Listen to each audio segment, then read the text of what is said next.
আসসালামু আলাইকুম। তোমাদের সবাইকে স্বাগতম আমাদের অনুশীলনী আরো একটা সলভিং ক্লাসে। আজকে আমরা কবির স্যারের পরিবেশ রসায়ন চ্যাপ্টারটা একটু শুরু করার চেষ্টা করব। চলো। তো আমাদের কবির স্যারের সলভিং ক্লাসের একটা প্লেলিস্ট তৈরি করা হয়েছে। তো এটার মধ্যে আজকে আমরা পরিবেশ রসায়নটা আজকে শেষ করার চেষ্টা করব। চলো আমরা শুরু করি। তো প্রথম প্রশ্ন কি আছে কবির স্যারের বইয়ে? দেখি, বায়ুমণ্ডলের স্ট্র্যাটোস্ফিয়ার, ঠিক আছে, স্ট্র্যাটোস্ফিয়ার স্তরের প্রধান উপাদান কোনটি? আমরা যখন দেখছিলাম আমাদের বায়ুমণ্ডলের মধ্যে কয়টা স্তর আছে, বায়ুমণ্ডলের মধ্যে স্তর আছে, আমরা একটু একটা নোট ওপেন করি, ঠিক আছে, একটু দেখানোর চেষ্টা করি কি কি স্তর ছিল। বায়ুমণ্ডলের মধ্যে 4টা স্তর ছিল, ঠিক আছে। প্রথমে ছিল ট্রোপোস্ফিয়ার। ট্রোপোস্ফিয়ারকে আমরা বলি 15 কিলোমিটার মধ্যে, ভূপৃষ্ঠ থেকে 15 কিলোমিটারের মধ্যে ছিল ট্রোপোস্ফিয়ার, ঠিক আছে। স্ট্র্যাটোস্ফিয়ার ছিল 15 থেকে 50 কিলোমিটারের মধ্যে, আর আমাদের মেসোস্ফিয়ার ছিল 50 থেকে 85, আর থার্মো ছিল 85 থেকে 50। এখন এই ট্রোপোস্ফিয়ার মানে 15 কিলোমিটারের মধ্যে আমাদের এর গুরুত্ব কি আছে? এই অঞ্চলটাকে বলা হয় ক্ষুব্ধ অঞ্চল। কেন ক্ষুব্ধ অঞ্চল বলা হয়? এখানে ঝড় ঝঞ্ঝাট হয়ে থাকে, ঠিক আছে, আর এখানে বিমান চলাচল করে থাকে, সাধারণ যে বিমান আছে সেগুলা চলাচল করে থাকে আমাদের ট্রোপোস্ফিয়ারে। স্ট্র্যাটোস্ফিয়ারকে বলা হয় শান্ত অঞ্চল, এখানে কোনো ঝড় ঝঞ্ঝাট হয়ে থাকে না, এখানে ওজোন স্তর থাকে, ঠিক আছে, এটার মধ্যে জেট বিমান চলাচল করে থাকে। আচ্ছা, এরপর মেসোস্ফিয়ার, এটাকে বলা হয় শীতলতম অঞ্চল, এটার মধ্যে সবচেয়ে কম তাপমাত্রা থাকে, তাপমাত্রা থাকে -93 ডিগ্রি সেলসিয়াস তাপমাত্রা, তাই এটাকে বলা হয় শীতলতম অঞ্চল, ঠিক আছে। আচ্ছা, এরপর আছে থার্মোস্ফিয়ার বা আয়নোস্ফিয়ার।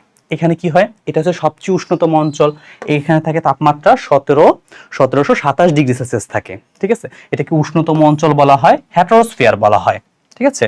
এই তিনটাকে হোমোস্ফিয়ার, আর এটাকে বলা হয় আমাদের হেটেরোস্ফিয়ার বলা হয়। এটার মধ্যে কেনিলি হেভি সাইড স্তর আছে, যেটার মধ্যে বেতার তরঙ্গ প্রতিফলিত হয়ে থাকে, ঠিক আছে। মেরুজ্যোতি আছে, মেরুজ্যোতি সৃষ্টি করে আমাদের এই থার্মোস্ফিয়ারের মধ্যে।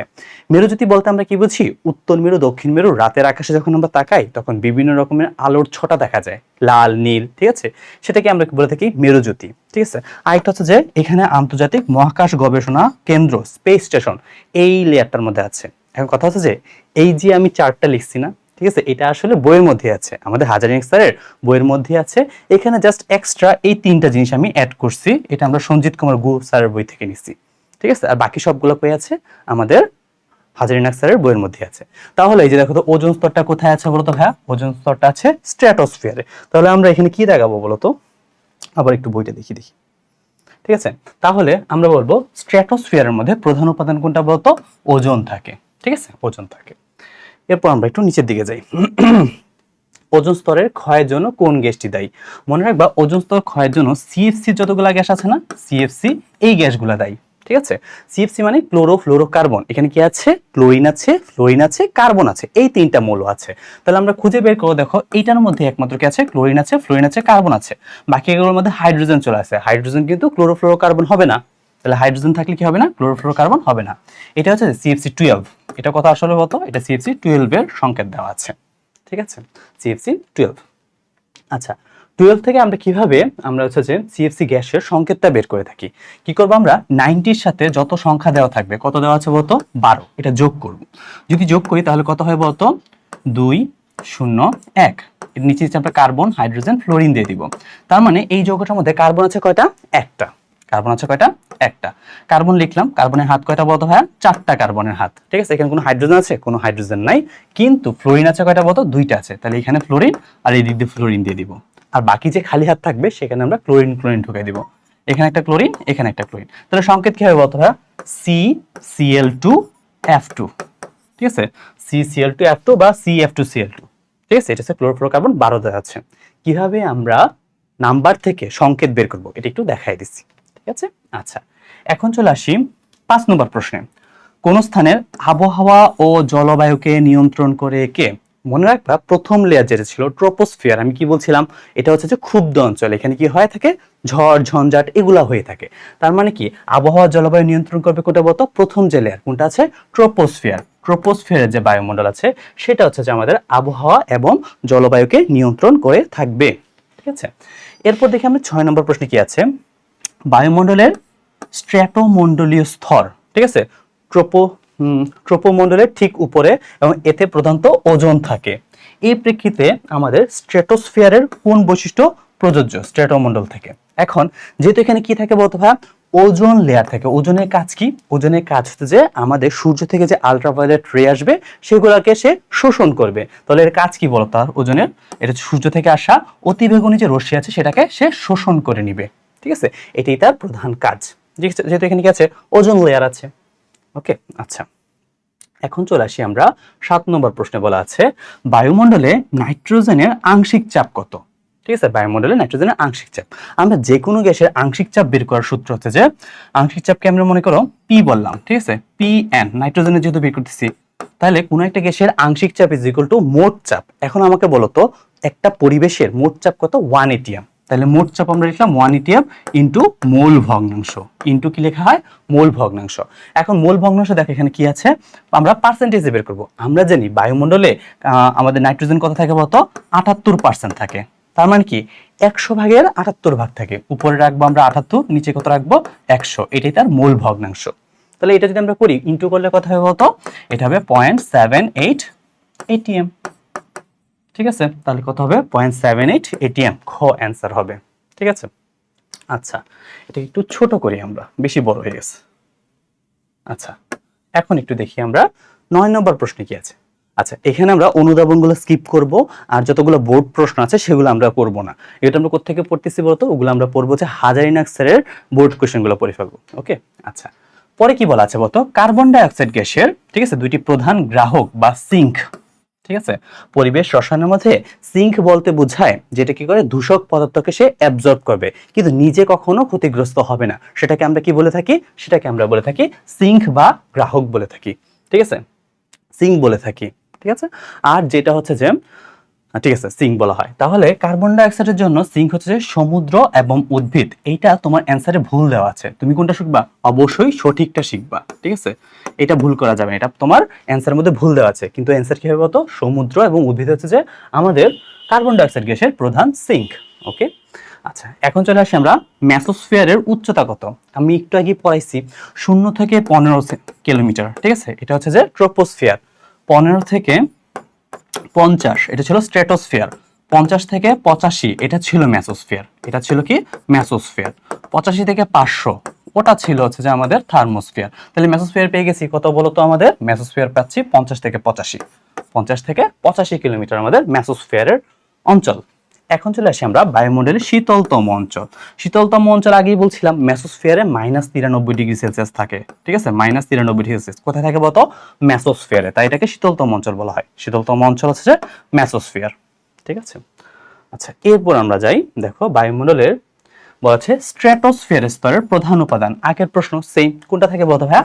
ওজোন। প্রধান উপাদান হচ্ছে যে ওজোন থাকে। ঠিক আছে, এই ওজোনটা কি করে থাকে? আলট্রাভায়োলেট রে শোষণ করে থাকবে। ওকে, আচ্ছা, এরপর চলে আসি আমরা 16 নম্বরের মধ্যে। দেখো 16 নম্বরে বলা আছে কোন শর্তে বাস্তব গ্যাসটাকে আমরা আদর্শ গ্যাসে কনভার্ট করব। ঠিক আছে, কোন একটা বাস্তব গ্যাসকে যদি আমরা আদর্শ গ্যাসে কনভার্ট করতে চাই, তাহলে এটার সূত্র হচ্ছে যে আমরা উচ্চ তাপমাত্রা, কি বলছি ভাইয়া? উচ্চ তাপমাত্রা নিম্নচাপ। ঠিক আছে, উচ্চ তাপমাত্রা নিম্নচাপ করলে দুইটা জিনিস হয়। ঠিক আছে, এই দুইটা জিনিস কি হয় বলতো? একটা হচ্ছে যে আদর্শ গ্যাস, না বাস্তব গ্যাস আদর্শ গ্যাসে কনভার্ট হয়ে থাকে। ঠিক আছে, কি বলছি? বাস্তব গ্যাসটা আদর্শ গ্যাসে কনভার্ট হয়। ঠিক আছে, আরেকটা জিনিস, যখন হচ্ছে উচ্চ তাপমাত্রা নিম্নচাপ থাকবে তখন কি হবে বলতো? আমাদের ঘূর্ণিঝড় জলোচ্ছ্বাস তৈরি হয়ে থাকবে। ঘূর্ণিঝড় জলোচ্ছ্বাস, ঘূর্ণিঝড় তৈরি হয়ে থাকবে।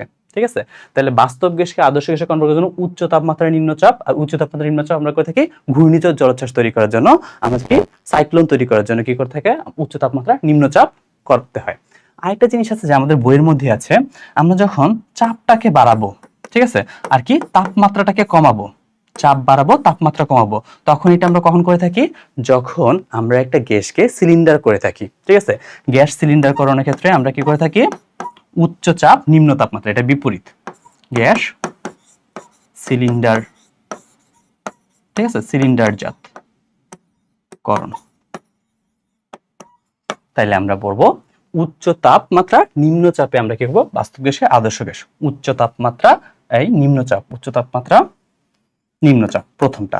ঠিক আছে, আচ্ছা, এরপর চলে আসি আমরা গ্যাসের ব্যাপন হার কার সাথে সম্পর্ক। আমরা একটা ফর্মুলা পড়ছি গ্রাহামের, তাই না? R1/R2 = √/, m2/m1, আর একটা ফর্মুলা পড়ছি √d2/d1। ঠিক আছে, m হচ্ছে যে কোন একটা গ্যাসের আণবিক ভর, d হচ্ছে যে কি বলতো বাষ্প ঘনত্ব, ঠিক আছে, ঘনত্ব আর কি। ঠিক আছে, তাহলে এখানে কি বলতো mটা কি বোঝায়, আণবিক ভর বোঝায়, পারমাণবিক না, কোনটা বোঝায়, আণবিক ভর বোঝায়। তাহলে আমাদের ব্যাপন হার কার সাথে সম্পর্কিত, আণবিক ভরের সাথে সম্পর্কিত। ঠিক আছে, আচ্ছা এরপর চলে যাই আমরা, এই যে দেখো গ্যাসের ভ্যান ডার ওয়ালস সমীকরণে এ কিসের প্রতীক। ঠিক আছে, ভ্যান ডার ওয়ালস সমীকরণটা আমরা পড়ছিলাম। ঠিক আছে, ঠিক আছে, এটা আমরা কি পড়ছিলাম, p plus a n square by v square, ঠিক আছে, whole into v minus n v, ঠিক আছে, is equal to n r টি। ঠিক আছে, এইটা আমরা কি পড়ছিলাম, ভ্যান ডার ওয়ালস সমীকরণ। এই ভ্যান ডার ওয়ালস সমীকরণটা হচ্ছে যে আমাদের যতগুলো বাস্তব গ্যাস আছে না, বাস্তব গ্যাস এই সূত্রটা মেনে চলে। ঠিক আছে, তো এখানে যে এটা আছে, ঠিক আছে, এই এটা দ্বারা কি বোঝায়, আন্তঃআণবিক আকর্ষণ বল। কি বোঝায়, আন্তঃআণবিক আকর্ষণ বল বোঝায় এর দ্বারা। ঠিক আছে, আর এখানে যে বিটা আছে না, বিটাকে বলা হয় আয়তন সংশোধনী ফ্যাক্টর। বিকে বলা হয় আয়তন সংশোধনী ফ্যাক্টর, এটাকে বলা হয় আন্তঃআণবিক আকর্ষণ, নট বিকর্ষণ, তবে আকর্ষণ বোঝাচ্ছে। ঠিক আছে, আচ্ছা এখন দেখো এখানে বলা আছে 4 গ্রাম হাইড্রোজেন। ঠিক আছে, এখানে বলা আছে 4 গ্রাম হাইড্রোজেন গ্যাসের বাস্তব গ্যাস সমীকরণ, মানে হচ্ছে ভ্যান ডার ওয়ালস সমীকরণ। এখান থেকে আমরা n এর মানটা বের করতে পারি না, n ইজ ইকুয়াল টু কি লিখতে পারি, w/m। ঠিক আছে, দেখো তো এখানে w এর মান কত দেওয়া আছে, w দেওয়া আছে 4 গ্রাম, তাহলে 4 লিখবো। আর আমরা জানি হাইড্রোজেন গ্যাসের আণবিক ভর কত, 2, তাহলে এখানে n এর মান কত হচ্ছে, 2 হচ্ছে। আমরা কি করব, এই যে n এর জায়গায় জাস্ট এই যে 2 এর মানটা বসাই দিব। ঠিক আছে, তাহলে আমরা এখানে লিখবো p প্লাস 2 স্কোয়ার, কত না, এটা তো স্কোয়ার না, এটা হচ্ছে যে a বোঝাচ্ছিলাম আমি। ঠিক আছে, তো আমরা এখন বসাই, তাহলে p plus 2n square by v square. ঠিক আছে, কই আছে, আচ্ছা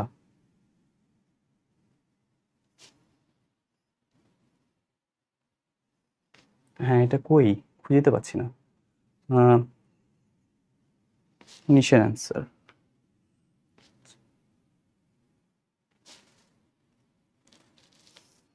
একটু দাঁড়াও, 2 আছে,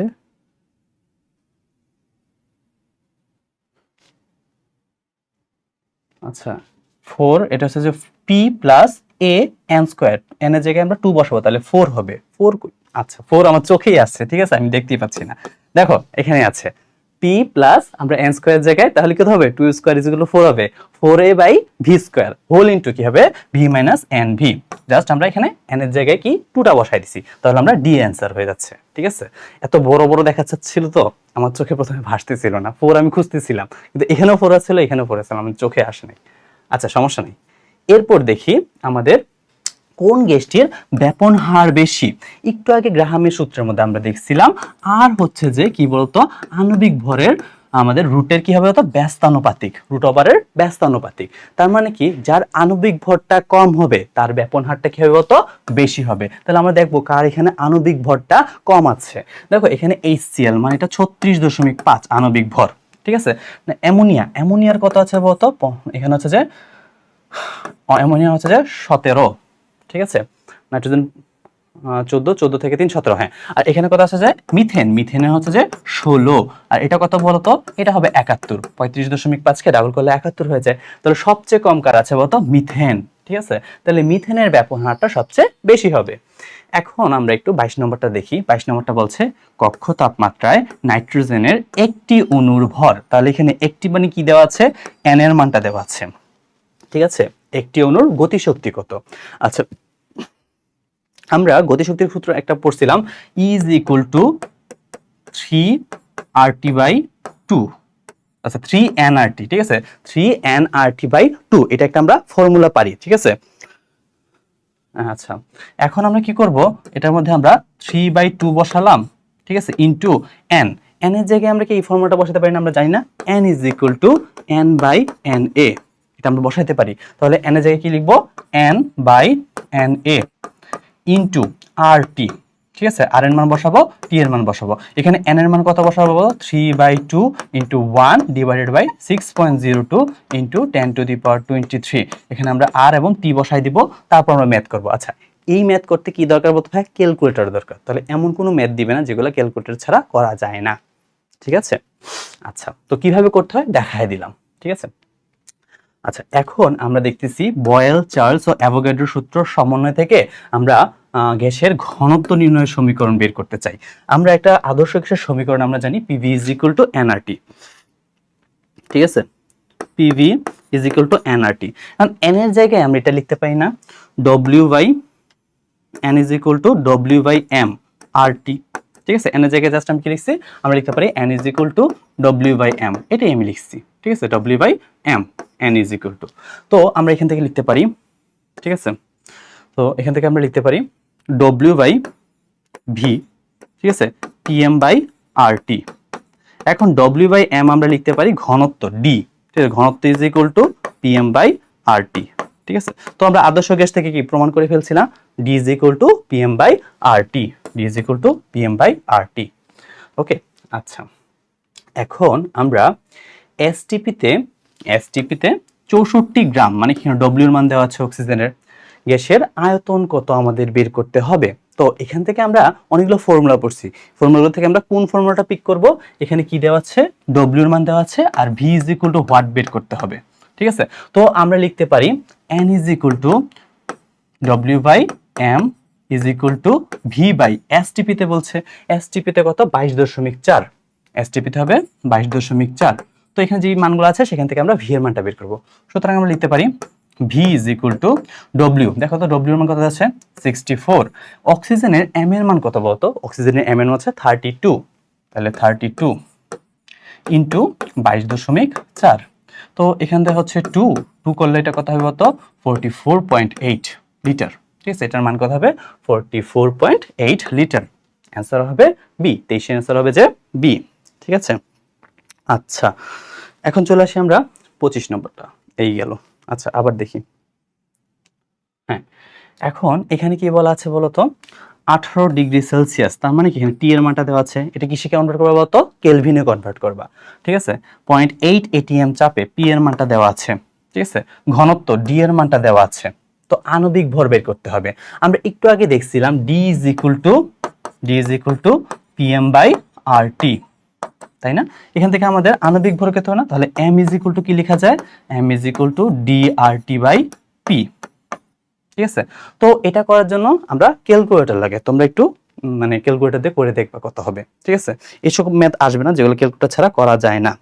ঠিক আছে, তো কিভাবে করতে হবে দেখাই দিছি, একটু দেখবা। ঠিক আছে, মানগুলো বসাই দিবা তাহলে। এরপর চলে আসি আমরা কোন গ্যাসটি দ্রুত ব্যাপিত হয়। এখন দ্রুত ব্যাপন হওয়ার জন্য যার আণবিক ভরটা আমরা জানি আর হচ্ছে যে আমাদের কি বলতো √1/m এর সমানুপাতিক, তাই না, মানে ব্যস্তানুপাতিক। তাহলে যার আণবিক ভরটা কম হবে সেই হবে দ্রুত ব্যাপিত হবে। ফ্লোরিনের কত হয় বলতো, ফ্লোরিনের হয় 9 দুগুণে 18, আচ্ছা এটা কত 25। আচ্ছা, এখন ফ্লোরিন হচ্ছে যে 19 হলে 38 হবে, এটা হবে কত বলতো 16 দুগুণে 32, নিয়ন হচ্ছে যে 20, আর এটা কত বলতো 71, তাহলে 71 সরি, হ্যাঁ 71। তাহলে সবচেয়ে কম কার আছে বলতো, নিয়নের আছে। ঠিক আছে, তাহলে নিয়নের হবে সবচেয়ে দ্রুত ব্যাপিত হবে নিয়ন। ঠিক আছে, এখন আমরা 26 নম্বরটা দেখি, দেখো 16 গ্রাম অক্সিজেন, মানে কি ডব্লিউ এর মানটা দেওয়া আছে, 16 গ্রাম অক্সিজেনে কয়টি অক্সিজেন অণু আছে। তো এটার জন্য আমরা কোন ফর্মুলা ইউজ করবো বলতো, N/Na, ঠিক আছে, is equal two W/m, is equal two W/m। আমাদের কয়টি অক্সিজেন অণু, মানে কি N is equal to what বের করতে হবে, তাই না? এখন আমরা তাহলে N বের করি, চলো। সুতরাং N is equal two W/m, দেখো তো W কত আছে 16, ঠিক আছে, m এর মান কত অক্সিজেনের, m এর মান হচ্ছে যে 32। আচ্ছা, ভালো করে দেখো, এখানে চাইছে অণু চাইছে, তাহলে যেহেতু অণু চাচ্ছে তাহলে আমরা m এর কি মানটা দিব, আণবিক ভর দিব। ঠিক আছে, অণুর জন্য আণবিক ভর, পরমাণুর জন্য পারমাণবিক ভর। ঠিক আছে, তাহলে এটাকে আমি কি বলছো, আণবিক ভর। আণবিক ভর কত আছে বলতো 32। ঠিক আছে, 32 ইন্টু n এ ওইদিকে চলে যাবে, মানে 6.02 ইন্টু 10⁻23। কাটাকাটি করো, এটা কত হচ্ছে 2 হবে। ঠিক আছে, 2 কাটলে 2 দিয়ে আবার এটা কাটলে 3.01 ইন্টু 10⁻23, 3.01 ইন্টু 10⁻23 সংখ্যক কি থাকবে, অক্সিজেন অণু থাকবে। ভালো করে দেখবে এটা কি চাইছে, অণু চাইছে, তাহলে আমরা কি আণবিক ভর নিব, আণবিক ভর থাকলে এটা অণু সংখ্যা বের হয়ে যাবে। ঠিক আছে, আচ্ছা, এরপর কি বলছে, স্থির উষ্ণতায় মানে তাপমাত্রা টি হচ্ছে যে কি বলতো ধ্রুবক দেওয়া আছে, টি ধ্রুবক। গ্যাসের চাপ বাড়ালে ঘনত্বের মান কি হবে? একটু আগে আমরা দেখছি D is equal to PM by R T. তার মানে কি ডি এর সাথে পি এর সম্পর্ক হচ্ছে যে সমানুপাতিক, ডি এর সাথে পি এর সম্পর্ক সমানুপাতিক। তাহলে চাপ যদি বাড়ে তাহলে ঘনত্ব কি হবে বলতো? বাড়বে। ঘনত্ব হচ্ছে যে বাড়বে, ঠিক আছে? চাপ বাড়লে ঘনত্ব কি বাড়বে। আচ্ছা, এরপর আমরা নিচে চলে যাই। দেখো 30 বলা আছে এসআই এককে বোল্টজম্যান ধ্রুবকের মান কত? বোল্টজম্যান ধ্রুবক আমরা কে লিখি হচ্ছে যে R by N A. N A মানে কি অ্যাভোগাড্রো সংখ্যা। আমরা আর এর যে মান আছে সেটা যদি আমরা অ্যাভোগাড্রো সংখ্যা দ্বারা ভাগ করে দিই তাহলে এখানে কি হয় বলতো? আমাদের বোল্টজম্যান ধ্রুবকের মানটা বের হয়ে যায়, ঠিক আছে? তো এটার মান একদম মুখস্থ করে ফেলবা, ঠিক আছে? যখন এটা এসআই এককে হবে তখন কত হবে? 1.38 × 10⁻23, ঠিক আছে? যখন এটা কি হবে বলতো? সিজিএস একক হবে তখন এই মানটা হবে, ঠিক আছে? তাহলে সিজিএস একক কত আর এস একক কত এটা একটু মনে রাখবো। ওকে, আচ্ছা। এখন চলে আসি 17°C তাপমাত্রায়, মানে টি কত হবে বলতো? টি হচ্ছে যে আমাদের কেলভিনে নিব, ঠিক আছে? উষ্ণতায় 1 মোল, তাহলে এখানে কি এন এর মান ইজ ইকুয়াল টু 1 দেওয়া আছে, ঠিক আছে? নাইট্রোজেনের গতিশক্তি কত? তাহলে গতিশক্তি আমরা ই কত লিখবো বলতো? E is equal to 3/2 N. N এর মান কত বলতো? 1 হবে, এন আর টি, ঠিক আছে? এখানে এন হচ্ছে যে 1 হবে, আর এর মান বসাবা, টি এর মান বসাবা কেলভিনে, ঠিক আছে? তো এগুলো করতে কি লাগবে? ক্যালকুলেটর লাগবে। তো এগুলো আমি করাই দিলাম না, জাস্ট কিভাবে করতে হবে তোমাকে দেখাই দিলাম, ঠিক আছে? আচ্ছা, এরপর আমরা 32 এর মধ্যে চলে যাই। আচ্ছা, এরপর 32 বলছে বায়ুমণ্ডলের তাপমাত্রা বৃদ্ধিতে, ঠিক আছে, কোন গ্যাসের ভূমিকা সবচেয়ে বেশি? সবচেয়ে বেশি, ঠিক আছে? আমরা গ্রিন হাউস গ্যাস পড়ছিলাম। গ্রিন হাউস গ্যাসের মধ্যে সবচেয়ে বেশি দায়ী কোনটা বলতো? কার্বন ডাইঅক্সাইড, যেটা আমাদের তাপমাত্রা বাড়াচ্ছে। তাহলে অ্যান্সার কি হবে? তাপমাত্রা। যদি বলা হয় ভূমিকা সবচেয়ে বেশি কার? কার্বন ডাইঅক্সাইডের। আর যদি বলা হয় সবচেয়ে ক্ষতিকর কোনটা বলতো? সিএফসি, ঠিক আছে? সবচেয়ে বেশি ভূমিকা থাকে কার্বন ডাইঅক্সাইডের। আচ্ছা, এখন চলে আসি আদর্শ গ্যাসের সংকোচনশীল গুণাঙ্ক জেড এর মান কত? আমরা জানি আদর্শ গ্যাসের মধ্যে আমরা যখন আমরা একটা চার্ট আঁকি, ঠিক আছে, এখানে পিভি আর এখানে কি বলতো? পি, ঠিক আছে? এটা কি হওয়ার কথা ছিল বলতো? সমান্তরাল হওয়ার কথা ছিল এক্স অক্ষ বরাবর বয়েলের সূত্র অনুযায়ী, ঠিক আছে? তখন এই ক্ষেত্রে আমরা আদর্শ gas Z is equal two যখন 1 হয় তখন এটা আদর্শ গ্যাসের মতো কি হবে বলতো? পি অক্ষের সমান্তরাল যাবে, ঠিক আছে? তাহলে জেড এর মান কত হলে? 1 হলে, ঠিক আছে, জেড এর মান 1 হলে আমাদের আদর্শ গ্যাসের সংকোচনশীল গুণাঙ্ক জেড এর মান 1 হবে, আদর্শ গ্যাস হয়ে যাবে, ঠিক আছে? আচ্ছা, আচ্ছা, এরপর আমরা চলে আসি 35। আচ্ছা, এখানে কি বলা আছে বলতো? 27°C তাপমাত্রায় কোন গ্যাসের আরএমএস বেগ সবচেয়ে বেশি? আচ্ছা, এটা আমরা পড়ছি C = √3RT/m, C = √3RT/m। তাহলে এখানে আমরা দেখব কি বলতো? আরএমএস বেগের সাথে আণবিক ভরের সম্পর্ক কি আছে বলতো? ব্যস্তানুপাতিক আছে, তাই না? এখানে দেখো হচ্ছে আরএমএস বেগ C হচ্ছে যে ব্যস্তানুপাতিক 1/√m। তাহলে আণবিক ভর যার ছোট হবে তার কি হবে বলতো? আরএমএস বেগটা বেশি হবে। তো আমরা বের করি, দেখো। আচ্ছা, প্রথমে নাইট্রোজেন। নাইট্রোজেন কত হবে বলতো? 28। অক্সিজেন হাইড্রোজেন তার কথা হবে 2 হবে, এখানে হবে 32, ওইটা হবে, এটা হবে 32, এটা হবে কত? 71। সবচেয়ে কম কার? হাইড্রোজেনের, তাই না? সবচেয়ে কম আছে হাইড্রোজেনের, আরএমএস বেগ সবচেয়ে বেশি হবে। প্রাকৃতিক গ্যাসের প্রধান উপাদান, প্রাকৃতিক গ্যাস, ঠিক আছে? এই প্রশ্নটা আসছে অর্থনৈতিক রসায়নের সাথে মিলে গেছে, তাই না? প্রাকৃতিক গ্যাসের মধ্যে প্রধান উপাদান থাকে কি বলতো? মিথেন থাকে। মিথেন কত পার্সেন্ট থাকে? 93 থেকে 98%, ঠিক আছে? মিথেন থাকে প্রাকৃতিক গ্যাসের মধ্যে, ঠিক আছে? আচ্ছা, এখন আমরা একটু নিচে চলে যাই। বলা আছে এসএটিপি, ঠিক আছে, standard ambient temperature of pressure, ঠিক আছে? টেম্পারেচার এন্ড প্রেসার এটা বোঝায় কক্ষ তাপমাত্রা, ঠিক আছে? কক্ষ তাপমাত্রা আমরা জানি কত বলতো? 25°C তাপমাত্রা বা 298 কেলভিন। তাহলে 25°C তাপমাত্রা হবে এসএটিপি, ঠিক আছে? এখন চলে আসি আমরা এক অণু, ঠিক আছে, কার্বন ডাই অক্সাইডের ভর কত? ঠিক আছে, এক অণু কার্বন ডাই অক্সাইডের ভর, তো আমরা বের করি একটা অণু, ঠিক আছে? আচ্ছা, আমরা এক অণু কার্বন ডাই অক্সাইডের ভর কত? W/m, ঠিক আছে? এক অণু N/Na। তো আমরা এখানে n = হোয়াট বের করতে হবে, ঠিক আছে? তো আমরা বের করি এন যদি বের করতে চাই, n is equal to W by m. আচ্ছা, হ্যাঁ, তো আমরা কি বের করতে যাচ্ছি এখানে? এক অণু এন এর মান 1 দেওয়া আছে, ঠিক আছে, তাহলে W is equal to what বের করতে হবে, তাহলে W is equal to what বের করি দেখো। আচ্ছা, তো আমরা লিখি W is equal to N হচ্ছে 1 দেওয়া আছে, আর এন এ কত? 6.02 ইন্টু 10⁻23। যাইস না ভাই, আচ্ছা সমস্যা নাই। হ্যাঁ, চলো আবার একটু দেখি আমরা। এখানে বলছে এক অণু কার্বন ডাইঅক্সাইডের ভর কত, তাহলে ডব্লিউ আমরা লিখলাম, এদিক দিয়ে আমরা চলে আসবে কি বলতো? এম এর মান। আমাকে বলো কার্বন ডাইঅক্সাইড কত? 44। কার্বন ডাইঅক্সাইড কত? 44 এম এর মান। তো আমরা লিখি, কাটাকাটি করে দেখো, এটাকে আমরা 6 ধরবো। এটা কত ধরবো? 6 ধরি। 6 দিয়ে 44 কাটলে কত হবে কত? 6 7 42, 7 পয়েন্ট সামথিং হবে, তাই না? তো 7 পয়েন্ট আমরা মনে করো সামথিং কত লিখবো? 1 লিখলাম মনে করো। তাহলে এটার মান কত হবে? 7.1 ইন্টু 10⁻23।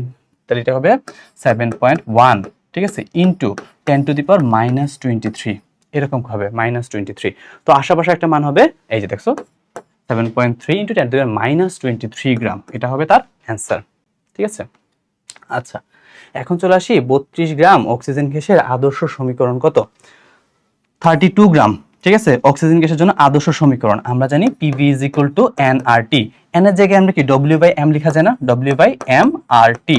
এখন বলতো W এর মান কত দেওয়া আছে? 32। আমরা জানি M এর মান কত? 32। তাহলে 32 1 হবে, তাহলে কত হবে? PV is equal two RT।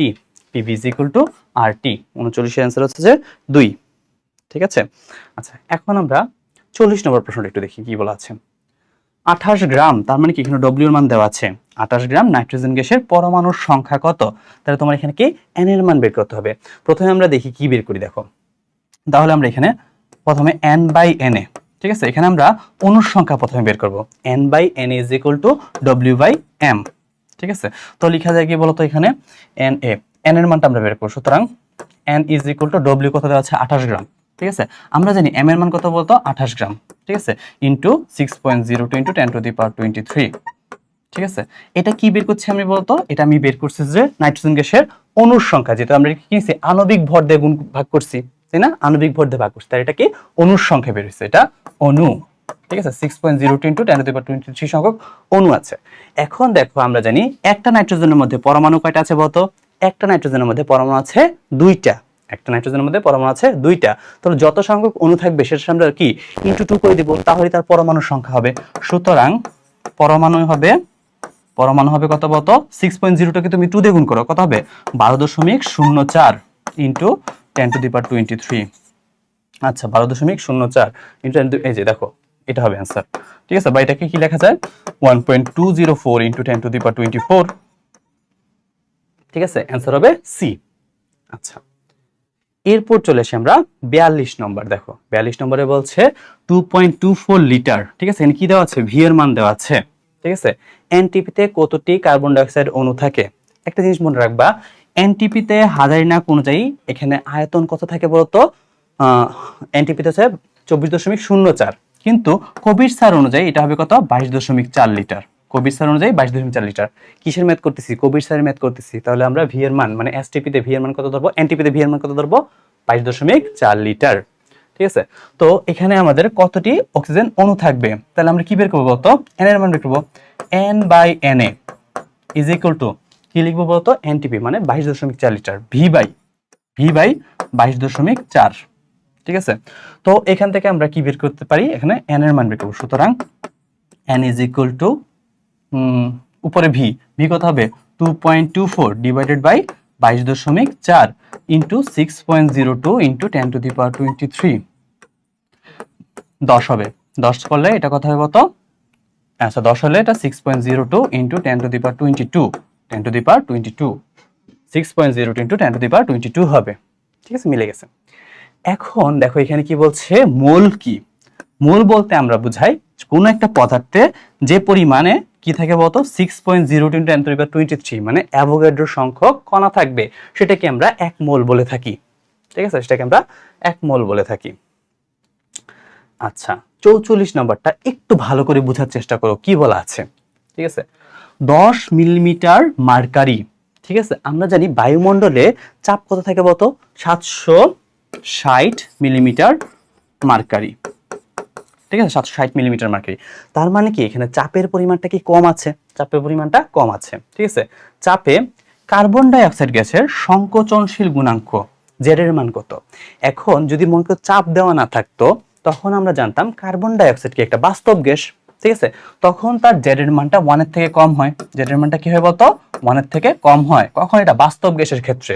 কিন্তু আমরা এখানে কি করছি বলতো, চাপের মানটা কমায় দিছি। এখন আমি একটু আগে তোমাদেরকে লিখছি বাস্তব গ্যাসকে, ঠিক আছে, বাস্তব গ্যাসকে যখন আমরা আদর্শ গ্যাসে কনভার্ট করি, ঠিক আছে, আদর্শ গ্যাসে কনভার্ট করি, তখন তার ক্রাইটেরিয়া ছিল দুইটা। একটা হচ্ছে যে আমাদের তাপমাত্রা কি করতে হবে, বাড়াতে হবে। আর এটা কি ছিল বলতো, চাপের পরিমাণটা কমাতে হবে।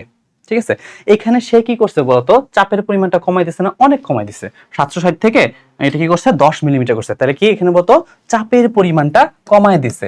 যেহেতু চাপের পরিমাণটা কমায় দিচ্ছে, তাহলে সেটা কি হয়ে গেছে বলতো, সেটা হয়ে গেছে আদর্শ গ্যাস। সেটা কি হয়ে গেছে বলতো, সেটা হয়ে গেছে এখন আদর্শ গ্যাস। আমরা জানি আদর্শ গ্যাসের ক্ষেত্রে তখন জেড এর মান কত হয়ে যাবে বলতো, জেড এর মান 1 হয়ে যায়। ঠিক আছে, তো এখন এখানে জেড এর মান কত হয়ে যাবে বলতো, 1 হয়ে যাবে। বুঝাতে কি পারছি? তোমাদের বইয়ের অ্যান্সার কিন্তু 1 দেওয়া আছে, এটা কিন্তু ভুল না। ঠিক আছে, ভালো করে বোঝার চেষ্টা করবা। ঠিক আছে, বলা আছে 10 মিলিমিটার মার্কারি চাপে। আমরা জানি নরমালি কত থাকে বলতো, 760 মিলিমিটার মার্কারি। কিন্তু চাপের পরিমাণটা কি কমায় দিচ্ছে, তাই না? চাপের মানটা কি কমে 10 করছে। আমরা জানি কার্বন ডাই অক্সাইড যখন কি হয়, এই 760 মিলিমিটার মার্কারি থাকে, তখন তার জেড এর মানটা 1 এর থেকে কম হয়ে থাকে, তাই না? যখন এটাকে আমরা কি বাস্তব গ্যাসকে আদর্শ গ্যাসে কনভার্ট করি, তখন চাপের মানটা কমাইতে হবে। যেহেতু এখানে চাপের মানটা কমাই দিছে, তাহলে কার্বন ডাই অক্সাইড কি হয়ে গেছে বলতো, এটা একটা আদর্শ গ্যাস হয়ে গেছে। তখন তার জেড এর মানটা 1। ঠিক আছে, তো এটা একটু ভালো করে বোঝার চেষ্টা করবা। ঠিক আছে, এখন দেখো হাইড্রোজেন গ্যাস সাধারণ অবস্থায়, এখানে চাপ কমাইছো না, তাপমাত্রা বাড়াইছো না, সাধারণ অবস্থায় কোন সমীকরণটি অনুসরণ করবে? এটা কি একটা বাস্তব গ্যাস না? যেহেতু এটা বাস্তব গ্যাস, আমরা জানি বাস্তব গ্যাস কি বলতো, ভ্যান ডার ওয়ালস সমীকরণ মেনে চলে। তাহলে এটা কি হবে, ভ্যান ডার ওয়ালস সমীকরণ মেনে চলবে। ঠিক আছে, এরপর চলে আসি আমরা। আচ্ছা দেখো, নিম্নের কোন তাপমাত্রায় কার্বন ডাই অক্সাইড গ্যাস তরল হয় না? তরল হওয়ার জন্য ক্রাইটেরিয়া দুইটা ছিল, একটা সংকট তাপমাত্রা, একটা সংকট চাপ। মনে আছে কি? সংকট তাপমাত্রা, আমরা জানি কার্বন ডাই অক্সাইডের সংকট তাপমাত্রা কত বলতো, 31.1 ডিগ্রি সেলসিয়াস। ঠিক আছে, তার মানে 31.1 ডিগ্রি সেলসিয়াস। এখন এটাকে তরল করতে গেলে অবশ্যই কি 31.1 ডিগ্রি সেলসিয়াসের কমে রাখতে হবে। কমে তাপমাত্রা থাকলে সেটা কি হবে বলতো, তরলে কনভার্ট করা যাবে। ঠিক আছে, এটা সমান অথবা কমে রাখলে আমরা এটা কিসে কনভার্ট করতে পারবো, তরলে কনভার্ট করতে পারবো। কিন্তু 31.1 বেশি হয়ে গেলে সেটাকে আমরা কি করতে পারবো না, তরলে কনভার্ট করতে পারবো না। তাহলে আমরা এখন খুঁজে দেখবো 31.1 বেশি কোনটা আছে। একমাত্র কোনটা আছে বলতো, সি নম্বর আছে। তাহলে এই যে আমরা 32 ডিগ্রি সেলসিয়াস তাপমাত্রায় কার্বন ডাই অক্সাইড গ্যাসকে তরল করতে পারবো না। ঠিক আছে, সংকট তাপমাত্রার নিচে রাখতে হবে তাপমাত্রাটা। ঠিক আছে, আচ্ছা এখন চলে আসি আমরা 47 নম্বর। কি বলা আছে, 22 গ্রাম, ঠিক আছে, 22 গ্রাম কার্বন ডাই অক্সাইড গ্যাসের জন্য আদর্শ গ্যাস সমীকরণ কত? এখানে ডব্লিউ এর মান দেওয়া আছে, তাই না? তাহলে আমরা কি এন লিখতে পারি না? এন ইজ ইকুয়াল টু, দেখো কি লিখবো, ডব্লিউ 22 বাই কত হবে, 44, ডব্লিউ বাই এম লিখছি, তাহলে এটা হবে হাফ। তাহলে এন এর মান হাফ, তাহলে কি হবে half r t, pv is equal to half r t, pv is equal to half r t, n এর মান বসাই দিছি। ঠিক আছে, আচ্ছা দেখো কোনটি স্বতঃস্ফূর্ত বিক্রিয়া? মনে রাখবা স্বতঃস্ফূর্ত প্রক্রিয়া কখন হবে, যখন এখানে কোনো শক্তির প্রয়োজন পড়বে না। এটা কি অটোমেটিক্যালি বিক্রিয়াটা মানে ধাবিত হবে। ঠিক আছে, এটাকে আমরা বলি স্বতঃস্ফূর্ত। ব্যাপন, ব্যাপনের জন্য কোনো বাইরে থেকে কোনো চাপ লাগতেছে না, কোনো কিছু লাগতেছে না। ঠিক আছে, এটা কি হয়, এক মানে অধিক ঘনস্থান থেকে কম ঘনস্থানের থেকে এমনিতেই এটা কি হয়, ব্যাপিত হচ্ছে। ঠিক আছে, তাহলে ব্যাপন হচ্ছে যে স্বতঃস্ফূর্ত বিক্রিয়া প্রক্রিয়া আর কি। আচ্ছা এখন এনটিপিতে, ঠিক আছে, 1 লিটার গ্যাসের ভর দেওয়া আছে, ডব্লিউ এর মান দেওয়া আছে, এখানে কি ভি এর মান দেওয়া আছে, ডব্লিউ ভি। ঠিক আছে, তখন গ্যাসটি কত তোমাকে বের করতে হবে। তাহলে আমরা কি একটা ফর্মুলা পারি, W by M, W by M is equal to V by, এখন এটা কি দেওয়া আছে বলতো, এনটিপিতে। মনে রাখবা কবিস্তার অনুযায়ী এনটিপিতে মোলার আয়তন কত থাকে বলতো, 22.4 লিটার। তাহলে এখানে আমরা 22.4 লিটার নিতে হবে। তাহলে এটাকে আমরা নিব 22.4 লিটার। তো এখানে আমরা লিখতে পারি কি এর মান বের করবো, ডব্লিউ এম এর মান বের করবো। তাহলে এম ইজ ইকুয়াল টু, ঠিক আছে, M is equal to W, W এর মান কত দেওয়া আছে 1.43। ঠিক আছে, 1.43 ডিভাইডেড বাই ভি, ভি এর মান কত দেওয়া আছে 1 লিটার। তাহলে 1 ইনটু দেখো এখানে কি দেওয়া আছে বলো তো 1.4 আচ্ছা M M is equal to W by V, W লিখলাম ভি লিখলাম, এখানে 22.4 লিটার, ঠিক আছে 22.4 লিটার গুণ করে দেখবা এটা কি বলতো প্রায় দেড়, ঠিক আছে এটা আমরা দেড় ধরতে পারি, এটা কথা 22.4 লিটার, দেড় ধরলে এটা কথা হবে 44 আর 22-এর মাঝামাঝি একটা লেভেল হবে, এটা প্রায় কত হবে বলতো 30 থেকে 32-এর মধ্যে হয়ে থাকবে, ঠিক আছে 44 আর 22 এই দুটোর মাঝামাঝি মানে কত 30 থেকে 32 এরকম কিছু একটা হবে। তো আমরা দেখি এখানে হাইড্রোজেন কত বলতো, হাইড্রোজেনের আণবিক ভর হচ্ছে যে 2, ঠিক আছে এই যে দেখো অক্সিজেনের কত হয় 32, তাহলে অক্সিজেনই হবে, ঠিক আছে এটা হয় 28, এটা হবে না, এটা 44 হবেই না, ঠিক আছে এই দুটোর মধ্যে কনফিউশন, কিন্তু আমরা দেখছি 30 থেকে 32 কোনটা আছে, এটা হবে অ্যান্সার, ঠিক আছে। আচ্ছা এখন দেখো এখানে বলা আছে P by T is equal to K, মানে কি আমরা লিখতে পারি পিটি ইজ ইকুয়াল টু ধ্রুবক, ঠিক আছে পিটি ইজ ইকুয়াল টু ধ্রুবক। তো এটা কোন সূত্র অনুসরণ করে বলতো, এটা হচ্ছে চাপীয় সূত্র, এটা কোন সূত্র চাপীয় সূত্র। আচ্ছা বয়েলের সূত্র আমরা পড়ছি পি সমানুপাতিক 1/v, ঠিক আছে ভি এর সাথে যে টি এর সম্পর্ক সেটা হচ্ছে যে চার্লসের সূত্র, ঠিক আছে তো আমরা পারছি। দেখো এখানে কি বলা আছে 4 গ্রাম মিথেন, ঠিক আছে 24 গ্রাম অক্সিজেন গ্যাসের মিশ্রণে মিথেনের মোল ভগ্নাংশ কত, ঠিক আছে কোনো একটা গ্যাসের মোল ভগ্নাংশ বের করতে বলছে, কার বলতো মিথেনের আমরা কি করব মোল ভগ্নাংশ, যেই গ্যাসের মোল ভগ্নাংশ বের করব তার মোল সংখ্যাটা আমরা উপরে রাখবো, তাহলে n of methane divided by, ঠিক আছে n of methane plus plus কি করবো তো আর এর সাথে কি আছে অক্সিজেন আছে, তাহলে n অফ অক্সিজেন, ঠিক আছে এটাই হবে তার কি বলতো মোল ভগ্নাংশ, মোল ভগ্নাংশ যে কোনো গ্যাসের মোল ভগ্নাংশ উপরে তার মোল সংখ্যাটা রাখবো, নিচে টোটাল যে মোট সংখ্যা মোল সংখ্যা সেটা আমরা বসাই দিব। তাহলে n অফ মিথেন বের করতে পারবা, n of methane n is equal to w by m লিখতে পারি, w কত দেওয়া আছে বলতো 4 দেওয়া আছে, ঠিক আছে মিথেনের m এর মান হচ্ছে 16, ঠিক আছে তাহলে এটা হবে 1/4, ঠিক আছে 1/4 রাখলাম। আচ্ছা 1/4 মানে কত বলতো 0.25। আচ্ছা এখন আমরা অক্সিজেন n অফ অক্সিজেন বের করি, চলো n অফ অক্সিজেন w কত দেওয়া আছে 24, নিচে কত আছে বলতো 24 আর এটা হবে 32, 8 দিয়ে কাটি 8 দিয়ে গেলে 3 8 24 তারপর 8 4 32, তাহলে 3/4, তাহলে এটা হবে 3/4 n অফ অক্সিজেন। তাহলে এখন আমরা মান বসাই, চলো এই দেখো প্রথমে কি আছে মিথেন, মিথেনের কত দেওয়া আছে 1/4 divided by n of methane কি আছে 1/4 প্লাস n অফ অক্সিজেন কত 3/4 লিখে দিলাম, তাহলে 1/4 ইনটু এটা হবে 4 নিচে কত হবে 4 1 + 3 4 হবে, ঠিক আছে তাহলে এটা কাটলে 1 হবে আর এটার মান কত হবে 0.4 ইজ 0.25, ঠিক আছে এটার মান কত হবে 0.25, ঠিক আছে 52 আনসার হচ্ছে যে এ, ঠিক আছে বুঝতে পারছি কিভাবে করছি। আচ্ছা এরপর আমরা চলে যাই 52 গেল 54, দেখো বলা আছে গ্যাস, আচ্ছা গ্যাস সংকোচন ও প্রসারণশীল, ঠিক আছে এর আয়তন তাপমাত্রা চাপ ও মোল সংখ্যার উপর নির্ভর করে, এর প্রেক্ষিতে কোনটি সঠিক, ঠিক আছে গ্যাসের মোলার আয়তন, ঠিক আছে ও অ্যাভোগাড্রো সংখ্যক অণুর সংখ্যার আয়তন কি হবে একই হবে, এটা আনসার। দেখো আদর্শ গ্যাসকে তরল করা যায়, ঠিক আছে আদর্শ গ্যাসকে তরল করা যায় না, এটা একটা ভুল, তার উচ্চ চাপে নিম্ন তাপমাত্রায় আমরা বাস্তব গ্যাসকে আদর্শ গ্যাসে আচরণ করব না, এটা হচ্ছে যে নিম্ন চাপে এবং উচ্চ তাপমাত্রায় আমরা কি করতে পারি আদর্শ বাস্তব গ্যাসকে আদর্শ গ্যাসে কনভার্ট করতে পারি, ঠিক আছে।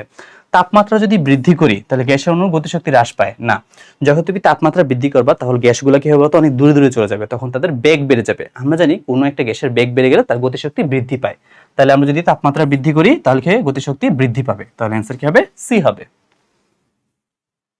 আচ্ছা এখন আমরা দেখি নিচের কোন গ্যাসের সংকোচনশীল গুণাঙ্ক z এর মান 1 এর থেকে বেশি হয়, তিনটা গ্যাস মনে রাখবা হাইড্রোজেন হিলিয়াম আর একটা হচ্ছে যে নিয়ন, ঠিক আছে তোমাদের বইয়ে মানে হাজির স্যারের বইয়ের মধ্যে এটা কি দেওয়া আছে বলতো নাইট্রোজেন দেওয়া আছে, নাইট্রোজেন না এটা কি হবে বলতো নিকেল হবে নিয়ন হবে, ঠিক আছে তো এটা দাগায় দিবা, ঠিক আছে ঠিক করে ফেলবো বইয়ের মধ্যে।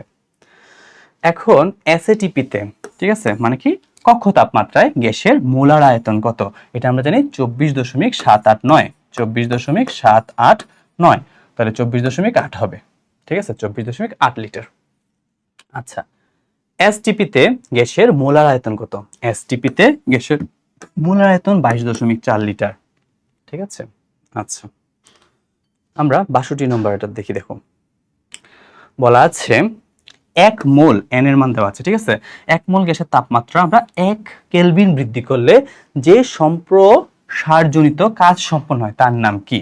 আচ্ছা, এখানে যে আদর্শ গ্যাস ধ্রুবক আর, আমরা জানি কি বলতো, আর ইজ ইকুয়াল টু কি লেখা যায়? আমরা জানি PV is equal to NRT. ঠিক আছে, PV is equal to NRT. তাহলে এখান থেকে আমরা আর লিখতে পারি R is equal to PV by NT, PV by NT. এখন এখানে আমরা মান বসাবো। দেখো তো কি দেওয়া আছে এখানে, এন এর মান কত বলতো? 1 মোল। ঠিক আছে, আর নিচে আমরা কি রাখবো বলতো? 1 মোল। 1 মোল গ্যাসের তাপমাত্রা কি বলছে? 1 কেলভিন। তাহলে এটা আমরা কত লিখবো? 1 কেলভিন বৃদ্ধি করলে যে কাজ সম্পন্ন হয়।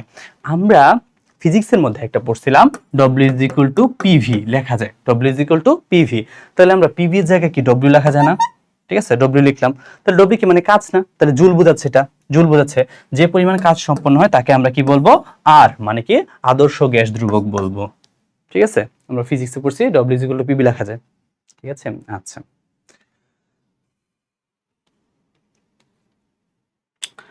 এখন আমরা 64 নম্বর দেখি। দেখো, এখানে 6 মোল অক্সিজেন, তাহলে এন অফ অক্সিজেন দেওয়া আছে 6। ঠিক আছে, এন অফ নাইট্রোজেন, ঠিক আছে, দেওয়া আছে কত বলতো? নাইট্রোজেন দেওয়া আছে 14।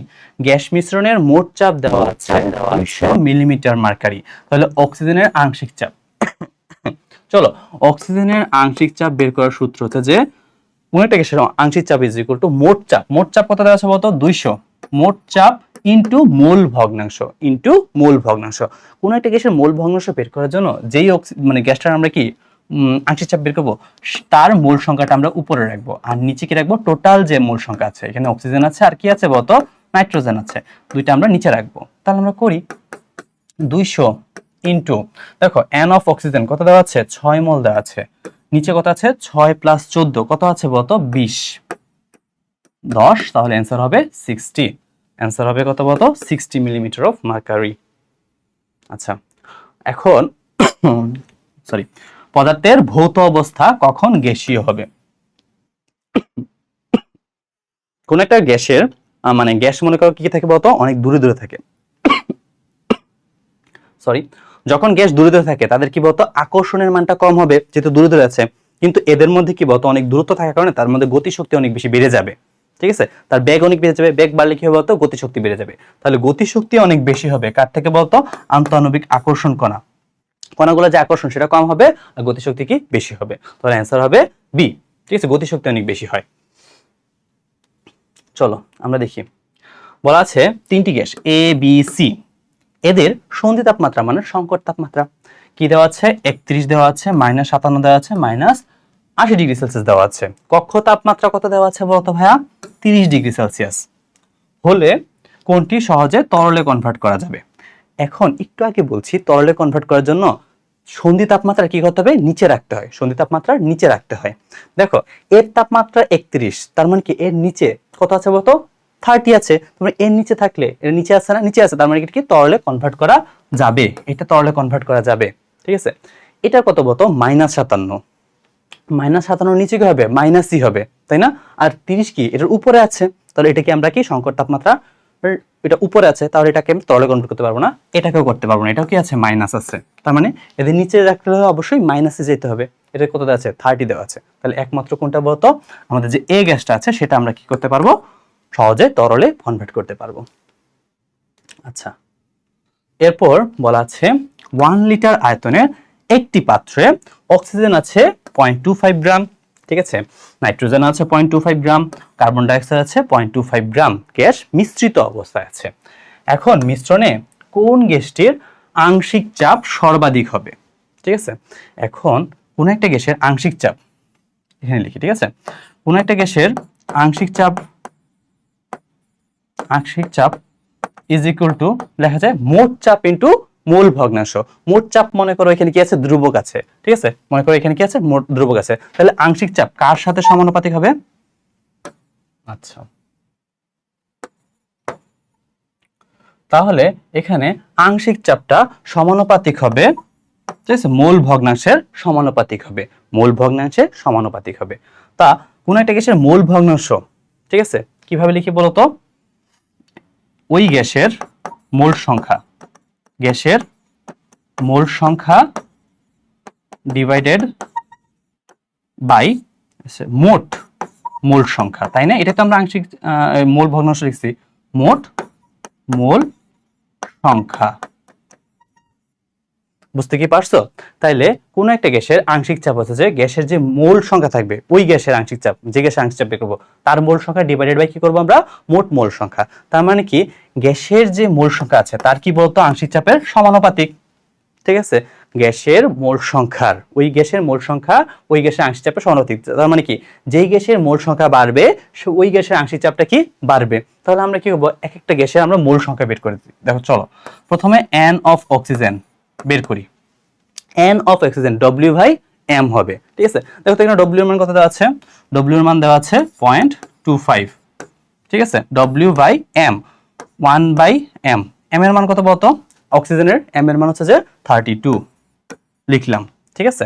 আচ্ছা, N of nitrogen, N of nitrogen কি লিখবো বলতো? এর যে ডব্লিউ এর মান দেওয়া আছে, কত দেওয়া আছে বলতো? ডব্লিউ 0.25 ইন্টু 1 বাই, এখন বলো নাইট্রোজেনের মূল সংখ্যা কত? 28, ঠিক আছে? N of carbon dioxide এটা কত হবে বলতো? 0.25 ইন্টু 1 বাই 44, 1 বাই 44। এখন তাহলে আমাকে বলো এগুলোর মধ্যে সবচেয়ে বড় কোনটা বলতো? মান যদি আমরা গুণ করি দেখাই যাচ্ছে 1 বাই 18, এটা হবে কি বলতো? সবচেয়ে বেশি হবে, তাই না? যত সংখ্যা দ্বারা আমরা কি কম সংখ্যা দ্বারা ভাগ করব তার মানটা কি হবে? বেশি হবে। তাহলে এখানের মধ্যে সবচেয়ে বেশি কার বলতো? নাইট্রোজেনের। তাহলে আংশিক চাপ কার বেশি হবে বলতো? নাইট্রোজেনের আংশিক চাপ সবচেয়ে বেশি হবে, ঠিক আছে? তাহলে নাইট্রোজেনের আংশিক চাপ বেশি হবে। কিভাবে করছি আবার একটু বলি, ঠিক আছে? প্রত্যেকটা গ্যাসের প্রদত্ত ভর দেওয়া আছে, ঠিক আছে? তো আমরা জানি কোন একটা গ্যাসের আংশিক চাপ ইজ ইকুয়াল টু মোট চাপ ইনটু মোল ভগ্নাংশ। মনে করো মোট চাপটা কি আছে? ধ্রুবক আছে, তাহলে মোট চাপটা আমরা উঠাই দিচ্ছি, তাহলে সমানুপাতিক দিয়ে আমরা কি লিখবো বলতো? আমরা মোল ভগ্নাংশ লিখবো। এখন মোল ভগ্নাংশ আমরা কেমন লিখি বলতো? গ্যাসের মোল সংখ্যা ডিভাইডেড বাই মোট মোল সংখ্যা, তাই না? আচ্ছা, এখন তাইলে আংশিক চাপ মোট আমাদের যে গ্যাস আছে না, গ্যাসের মোল সংখ্যার সমানুপাতিক। তাহলে প্রত্যেকটা গ্যাসের আমরা কি করছি? মোল সংখ্যা বের করছি। মোল সংখ্যা বের করে দেখছি নাইট্রোজেনের মোল সংখ্যাটা সবচেয়ে বেশি বাকিগুলা থেকে, ঠিক আছে? তাহলে এর আংশিক চাপ কি হবে? সবচেয়ে বেশি হবে। বুঝে দিতে পারছি? আচ্ছা, এখন চলে আসি আমরা একটি আদর্শ গ্যাস, ঠিক আছে? কি বলা আছে? এটি তো হ্যাঁ, একটি আদর্শ গ্যাস সূত্র তথা বয়েল ও চার্লসের সূত্র অনুসরণ করে একটি আদর্শ গ্যাসের জন্য কোনটি সঠিক, ঠিক আছে? আচ্ছা, দেখো গ্যাস অনুসময়ের গতিশক্তি ন্যূনতম থাকে, আমরা জানি গ্যাসের গতিশক্তি কি হয়? সর্বোচ্চ হয়, তার এটা ভুল, ঠিক আছে? আচ্ছা, এটা কিন্তু সঠিক আছে, এটা হচ্ছে বয়েলের সূত্র, তাই না? বয়েলের সূত্র, এটা মানে বয়েলের সূত্র। আচ্ছা, এটা কিন্তু ঠিক নাই, আমরা জানি ভি সমানুপাতিক টি, তাহলে এটা ঠিক নাই, ঠিক আছে? 1 মোল গ্যাসের আয়তন 22.4 লিটার, এটা ঠিক আছে? এটা যখন ঠিক কখন ঠিক বলবো? যখন এটা এসটিপি বলে দিত, বলতো যে 1 মোল গ্যাসের এসটিপি তে আয়তন কত? 22.4 লিটার। মানে এখানে তোমার তাপমাত্রা বা চাপ কি উল্লেখ করা নাই, তাই এটাকে আমরা কি সঠিক ধরবো না, ঠিক আছে? যদি তাপমাত্রা চাপ উল্লেখ করা থাকতো, ঠিক আছে, 1 atm এবং কি আমাদের 0 ডিগ্রি সেলসিয়াস তাপমাত্রায়, তখন আমরা বলতাম 22.4 লিটার, ঠিক আছে? তাহলে এটা ঠিক নাই। আচ্ছা, 70 নাই, 71 নাই, আমরা 73 এর মধ্যে চলে আসি। চলো, কোন গ্যাসের ব্যাপন হার সমান হবে? আমরা জানি ব্যাপন হার কিসের সমানুপাতিক বলতো? ব্যাপন হার হচ্ছে যে আমাদের আণবিক ভরের রুট/এর ব্যস্তানুপাতিক, তাই না? তাহলে যার মোল আণবিক ভরগুলা সমান হবে তারই কি হবে বলতো? আমাদের ব্যাপন হার সমান হবে, ঠিক আছে? দেখো নাইট্রোজেনের আণবিক ভর কত? 28, ঠিক আছে? আবার কার্বন ডাই অক্সাইডের আণবিক ভর কত বলতো? কার্বন মনোক্সাইডের 28, ঠিক আছে? তাহলে এটা হবে, তাই দুইটার কি ব্যাপন হার সমান হবে, বাকিগুলো সমান না, ঠিক আছে? আচ্ছা, এখন বলা আছে 1 মোল আদর্শ গ্যাসের গতিশক্তি E is equal to 3/2 nRT, n এর মান 1, ঠিক আছে? nRT, তাহলে n এর মান হলে 3/2 RT, 3/2 RT, এই যে 3/2 RT, n এর মান কত? 1, 1 মোল। আচ্ছা, এগুলো হচ্ছে বোর্ড প্রশ্ন, আমরা বোর্ড প্রশ্ন দেখব না, ঠিক আছে, বোর্ড প্রশ্ন কোত্থেকে করবো তো হাজারি নাকসারের যে বোর্ডগুলো আছে সেগুলো আমরা শেষ করব, যত অল্প করা যায় খুব তাড়াতাড়ি করার চেষ্টা করতেছি। ঠিক আছে, এখন তুমি একদম দেখো যেগুলো বোর্ড প্রশ্ন নাই সেগুলোর মধ্যে চলে আসি। কত নম্বর বোর্ড প্রশ্ন থেকে শুরু হয়েছে? 128। ঠিক আছে, 128টা একটু দেখি। এই যে দেখো 128 থেকে আমরা শুরু করি। দেখো এগুলো কি বলেছে, বাংলাদেশের মিঠা পানির উৎস ভূগর্ভস্থ পানি। আমরা কোন পানি খাই বলতো? আমরা হচ্ছে যে ভূগর্ভস্থ পানিটা খাই। ঠিক আছে, মিঠা পানির উৎস হচ্ছে ভূগর্ভস্থ পানি। নিচের কোনটি সেকেন্ডারি দূষক? ঠিক আছে, সেকেন্ডারি দূষক দেখো, প্রাইমারি দূষক কি কি ছিল? কার্বন ডাইঅক্সাইড প্রাইমারি দূষক ছিল, কার্বন মনোক্সাইড প্রাইমারি দূষক ছিল, সালফার ডাইঅক্সাইড প্রাইমারি দূষক ছিল, ধূলিকণা, ঠিক আছে, এগুলো ছিল কি বলতো ধুলাবালি। ঠিক আছে, এগুলো ছিল প্রাইমারি দূষক। এখন প্যান্সের কথা মনে আছে? প্যান্সের মধ্যে কি ছিল বলতো? প্যান্স একটা সেকেন্ডারি দূষক ছিল। প্যান্সের মধ্যে ছিল কার্বোহাইড্রেট, তারপর কি ছিল? ওজোন ছিল, তাই না? তাহলে এখানে ওজোনটা হচ্ছে আমাদের সেকেন্ডারি দূষক। আচ্ছা, এরপর চলে আসছে NO2। ঠিক আছে, NO2 এর অনুবন্ধী অ্যাসিড। আমরা জানি যে কোনো গ্যাসের যে কোনো কিছুর আমরা যদি অনুবন্ধী অ্যাসিড বের করতে চাই তার সাথে আমরা কি করবো বলতো? একটা H+ যোগ করে দিব। ঠিক আছে, একটা H+ যোগ করলে এটা কি হচ্ছে বলতো? HNO2। ঠিক আছে, এটা তার অনুবন্ধী অম্ল হবে HNO2। ঠিক আছে, অনুবন্ধী অম্ল করলে আমরা কি করবো? একটা H+ যোগ করব। অনুবন্ধী ক্ষার বের করতে গেলে আমরা একটা H+ মাইনাস করে দিব। ক্লিয়ার? আচ্ছা, ইট ভাটায় দেখো বলা আছে ইট ভাটার জ্বালানি অসম্পূর্ণ দহন। মনে রাখবা যে কোনো গ্যাস যদি অসম্পূর্ণ দহন হয় তখন কি তৈরি হবে বলতো? Carbon monoxide. ঠিক আছে, আর যখন সম্পূর্ণ দহন হবে তখন কি হবে বলতো? কার্বন ডাইঅক্সাইড তৈরি হবে। সম্পূর্ণ দহনে হয় কার্বন ডাইঅক্সাইড। ক্লিয়ার? আচ্ছা, এখন দেখো এখানে বলা আছে একটি পানির নমুনায় দ্রবীভূত অক্সিজেনের ঘনমাত্রা মানে কি S এর মান দেওয়া আছে, S = এত দেওয়া আছে। এটাকে আমরা ppm এককে কনভার্ট করব। আচ্ছা, ppm এককে কনভার্ট করার সূত্র আছে যে ppm। ঠিক আছে, ppm = sm × 10⁻³ ঠিক আছে, এটা তার ফর্মুলা। এখন তাহলে আমরা S এর মানটা বসাই। S এর মান কত দেওয়া আছে বলতো?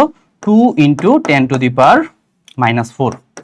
আচ্ছা, এখন এটা m কিসের মান দেওয়া আছে বলতো? অক্সিজেন, তাই না? দ্রবীভূত অক্সিজেনের ঘনমাত্রা দেওয়া আছে। অক্সিজেনের m এর মান কত? 32 × 10⁻³ তাহলে এটা হবে 64 × 10⁻⁻1 মানে কত? 6.4। ঠিক আছে, 6.4 ppm। এর অ্যান্সার কত হবে? 6.4 ppm। ঠিক আছে, আচ্ছা দেখো কার্বন মনোক্সাইড। ঠিক আছে, কার্বন মনোক্সাইডের সহনীয় মাত্রা, তার এটা আমি ভুলে গেছি, একটু দেখি। কার্বন মনোক্সাইড সহনীয় মাত্রা হচ্ছে 40। কত? 40 ppm। ঠিক আছে, কার্বন মনোক্সাইডের সহনীয় মাত্রা 40 ppm, বই একদম ডাইরেক্ট দেওয়া আছে। ঠিক আছে, আচ্ছা এখন দেখো একটি পুকুরে পানির ডিও বলতে আমরা কি বুঝি? Dissolved oxygen. ঠিক আছে, ডিজলভড অক্সিজেন কত দেওয়া আছে? 4 দেওয়া আছে। এখন WHO বলে দেওয়া আছে ডিওর মানটা কত বলতো? 5 এর বেশি রাখতে হবে। 5 এর কি করতে হবে? বেশি রাখতে হবে। ঠিক আছে, এর যদি 5 এর কম হয়ে থাকে তখন ওই পানিটা কি দূষিত পানি। তাহলে এটা কি ডিওর মানটা কত বলতো? 4 আছে, তাহলে 5 এর থেকে কম আছে, তাহলে এটা কি বলো? এটা হচ্ছে দূষিত পানি আছে। ঠিক আছে, এইটার অ্যান্সার ভুল দেওয়া আছে, তোমরা কোনটা পড়বা? অবশ্যই সঠিকটা পড়বা। ঠিক আছে, তাহলে একটি পুকুরের পানি ডিওর মান কত দেওয়া আছে? 4 দেওয়া আছে। আচ্ছা, এখন কথা হচ্ছে যে এটা হাজারিনাক স্যারের বইও ভুল দেওয়া আছে, মানে এটা বিশুদ্ধ পানি দেওয়া আছে। আবার কবির স্যারের বইও কি আছে বলতো? বিশুদ্ধ পানি দেওয়া আছে। এখন এটা একদম ডাহা ভুল। ঠিক আছে, অবশ্যই ডিজলভড অক্সিজেন এর পরিমাণটা কি করতে হবে বলতো? 5 এর বেশি রাখতে হবে। যেহেতু এটা কি আছে বলতো? 4 দেওয়া আছে, তাহলে এটা কি বলতো? এটা দূষিত পানি, এটা একটা দূষিত পানি। ওকে, আচ্ছা এখন চলে আসি বায়ুতে হাইড্রোজেন সালফাইড এর ppm এর কত ppm এ মানুষের মৃত্যু ঘটায়? এখন মৃত্যু ঘটায় কত? 50। ঠিক আছে, 50 ppm হলে হাইড্রোজেন সালফাইড আমাদের মৃত্যু ঘটায়। ঠিক আছে, আচ্ছা এখন চলে আসি আমরা TDS বলতে আমরা কি বুঝি। TDS হচ্ছে যে পানিতে জৈব অজৈব দূষকগুলোকে কতটুকু অক্সিজেনের, না এটা না, আচ্ছা আচ্ছা এটা হচ্ছে যে পানিতে দ্রবীভূত জৈব অজৈব পদার্থের পরিমাণ। ঠিক আছে, তাহলে আমরা TDS বলতে পানিতে তোমার জৈব অজৈব যা কিছু আছে তার যে সমষ্টি আছে সেটাকে আমরা কি বলে থাকি? TDS বলে থাকি। তাহলে পানিতে দ্রবীভূত জৈব অজৈব পদার্থের পরিমাণ হচ্ছে যে TDS। আচ্ছা, কোনটি ভারী ধাতু? আমাদের ক্যাডমিয়াম হচ্ছে ভারী ধাতু।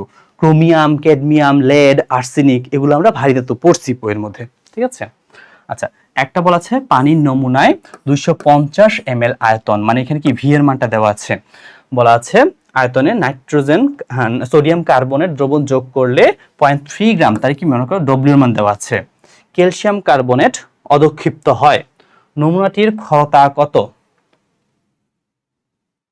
আচ্ছা, এখানে ডব্লিউ এর মান দেওয়া আছে। এখন তাহলে আমরা এখান থেকে কি পিপিএম বের করতে হবে না? পিপিএম আমরা কি জানি বলতো? PPM is equal to SM into 10 to the power 3। ঠিক আছে, এখান থেকে তাহলে আমাদের কিসের মানটা বের করতে হবে? এস এর মানটা বের করতে হবে। ঠিক আছে, তো কোথায় করব? আচ্ছা, এখানে করি। ঠিক আছে, S is equal to W into 1000 by MV, এই ফর্মুলা আমরা পড়ছি। ঠিক আছে, এখন আমরা বসাবো। দেখো এখানে ডব্লিউ এর মান কত দেওয়া আছে? 0.3 1000, এম এর মান কত দেওয়া আছে? আচ্ছা, সোডিয়াম কার্বনেট। ঠিক আছে, সোডিয়াম কার্বনেট। আচ্ছা, এটা ক্যালসিয়াম কার্বনেট না লিখে এটা ভুল দাও। ঠিক আছে, এটা হবে সোডিয়াম কার্বনেট দ্রবীভূত করলে 0.3 সোডিয়াম কার্বনেট হচ্ছে যে অধক্ষিপ্ত হয়। প্রশ্নটা একটু ঠিক করে নাও। ঠিক আছে, সোডিয়াম কার্বনেট অধক্ষিপ্ত হবে। তাহলে এখানে কি আছে বলতো? এম এর মান কত হচ্ছে যে 106। ভি এর মান কত দেখো? 250। মনে রাখবা এখানে ভি এর মানটা অবশ্যই আমরা মিলিলিটার এককে নিব। কি এককে নিব? মিলিলিটার। দেখো তো এটা কি মিলিলিটার একা আছে না, তাই 250 হয়ে গেল। তো এটাকে আমরা যদি কাটাকাটি করি এটা হবে 4 হবে। 4 কে 2 দিয়ে কাটলে এটা হবে যে 53। ঠিক আছে, এটা হবে 53। তাহলে উপরে কত? 0.6 ডিভাইডেড বাই 53। ঠিক আছে, এখন আমরা কি করব? এই যে পিপিএম লিখব। PPM is equal to SM into 10 to the power 3। আচ্ছা, এখন এস এর মান কত দেওয়া আছে? এস এর মান দেওয়া আছে 0.6 ডিভাইডেড বাই 53। এম এর মান 106 ইন্টু 10 টু দি পাওয়ার 3। তাহলে এটা হচ্ছে যে 2, তাহলে এটা হবে 1.2 ইন্টু 10 টু দি পাওয়ার 3। তাহলে হবে এটা 1200। এর आंसर হবে যে 1200। ঠিক আছে, 1200 হবে। আচ্ছা দেখো, তারপর 142 নম্বর বলছে OH মাইনাস এর অনুবন্ধী অ্যাসিড কি? অনুবন্ধী অ্যাসিড বের করার জন্য অবশ্যই আমরা কি করব? একটা H+ যোগ করে দিব। কিন্তু অনুবন্ধী এমডি বের করতে যাব। এখন বলো ওই সাথে একটা H+ যোগ করলে কত হয় বলো তো? একটা পানি হয়ে যায়। তাহলে অনুবন্ধী অম্ল হচ্ছে যে পানি। আচ্ছা, বলা আছে WHO এর সুপারিশ কত? সুপারিশ অনুযায়ী পিপিএম এককে আর্সেনিকের সর্বোচ্চ গ্রহণযোগ্য মাত্রা। সর্বোচ্চ গ্রহণযোগ্য মাত্রা কত বলতো? 0.05।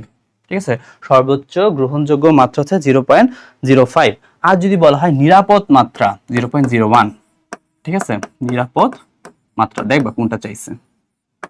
ঠিক আছে, নিরাপদ মাত্রা চাইছে না সর্বোচ্চ গ্রহণশীল মাত্রা। কোন অ্যাসিডটি সবচেয়ে শক্তিশালী? শক্তিশালী অ্যাসিড বের করার জন্য আমরা কি করি? Oxo acid. দেখো সবগুলা দেওয়া আছে। অক্সো অ্যাসিডের যে কেন্দ্রীয় পরমাণু আছে তার জারণ মান বের করব। তাহলে দেখো এখানে কি আছে? ফসফরাস। 4 দুগুণে 8, 8 থেকে 3 গেলে 5, এটা +5 হবে। ঠিক আছে, নাইট্রোজেন 3 দুগুণে 6, 6 থেকে 1 গেলে +5। আচ্ছা, এটা 3 দুগুণে 6, 6 থেকে 2 গেলে 4। ঠিক আছে, 4 দুগুণে 8, 8 থেকে 2 গেলে +6। তাহলে কার জারণ মান সবচেয়ে বেশি? আমাদের সালফিউরিক অ্যাসিডের জারণ মানটা সবচেয়ে বেশি। আচ্ছা আচ্ছা, বলা আছে কোনটির বিষক্রিয়ার ফলে শরীরের জয়েন্টে তীব্র ব্যথা হবে? ঠিক আছে, তীব্র ব্যথা হয়ে থাকে কখন? ক্যাডমিয়াম। ঠিক আছে, ক্যাডমিয়াম হলে জয়েন্টে ব্যথা হবে, হাড়ের ভঙ্গুরতা হবে। ঠিক আছে, জয়েন্টে ব্যথা হবে। আচ্ছা, বলা আছে পানিতে অণুজীব বেঁচে থাকার জন্য কত পিপিএম দরকার? মানে বেঁচে থাকার জন্য পিপিএম বলতেছি, বেঁচে থাকার জন্য ডিও এর মান কত হতে হবে বলতো? 4 থেকে 8। এটাও চার্টের মধ্যে দেওয়া আছে, হাজারি নেক্সারের মধ্যে। ঠিক আছে, পানির বিশুদ্ধতা পরিমাপের মানদণ্ড দেখো। ডিও ডিজলভ অক্সিজেন, বিওডি আমরা পড়ছি, বায়োকেমিক্যাল অক্সিজেন ডিভান্স, পিএইচও পড়ছি। ঠিক আছে, কোনটা না বলতো? সিএসডিএস। এটা কোনো পরিমাপের মানদণ্ড না। ঠিক আছে, এসডিএস। তো এর মাধ্যমে আমাদের মোটামুটি কবির স্যারের যে প্রশ্নগুলো আছে সেগুলো কভার হয়ে গেছে পরিবেশ রসায়নের। ঠিক আছে, আমরা এই যে বোর্ড প্রশ্নগুলা কোত্থেকে পড়বো তো? হাজারি নেক্সার থেকে পড়বো। ঠিক আছে, যত শর্টকাটে হচ্ছে যে আমাদের কবির স্যারের অংশগুলো শেষ করেছে সেটাই ট্রাই করছি। ঠিক আছে, তোমরা সবাই ভালো থাকো, সুস্থ থাকো, তোমাদের সবার জন্য দোয়া থাকবে। Wish you all the best.